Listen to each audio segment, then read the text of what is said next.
কেমন আছেন আপু? হ্যাঁ ভালো আছি। নাম কি? আলো। আলো, হ্যাঁ সুন্দর নাম। আলো আপা, বাসা কে আছে? বাসা আমি আর আমার বড় আপু আছি, আর আপুর একটা বাচ্চা আছে। আপুর বাচ্চা আছে? হ্যাঁ। মা বাবা কই? বাবা বাবা বিয়ে করে চলে গেছে, মা মারা গেছে। মা মারা গেছে? হ্যাঁ। তা প্রতিবেদন কেন আসা? প্রতিবেদনে কষ্টে পড়ে আইছি। কিসে কষ্ট? খাওয়া দাওয়ার কষ্ট, কাজ কামের কষ্ট। কি চাচ্ছেন এই প্রতিবেদনে? কি জামো, কোনো ভাইতে যদি হেল্প সহযোগিতা করে পাশে দাঁড়ায়, সেলাই মেশিনের কাজ করি, কোনো ভাই যদি হেল্প সহযোগিতা করে পাশে দাঁড়ায়, সে যদি আমার খোঁজ খবর নেয়, বিয়ে শাদী করতে চাইলে বিয়ে শাদী বসবো। বিয়ে শাদী করবেন?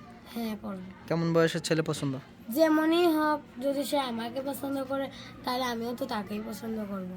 যোগাযোগ করবে কিভাবে? যোগাযোগ করবো, বাট আমার একটা ফোন আছে। নাম্বার মুখস্থ আছে? না মুখস্থ নেই। দেখা কই তারবা? না।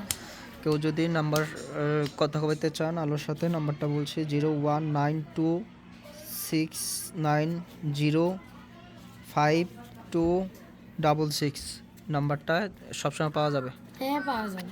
নাম্বারটা আরেকবার বলছি 0192690526 এই নাম্বার যোগাযোগ করবেন কেউ যদি যোগাযোগ করতে চান আপুর সাথে।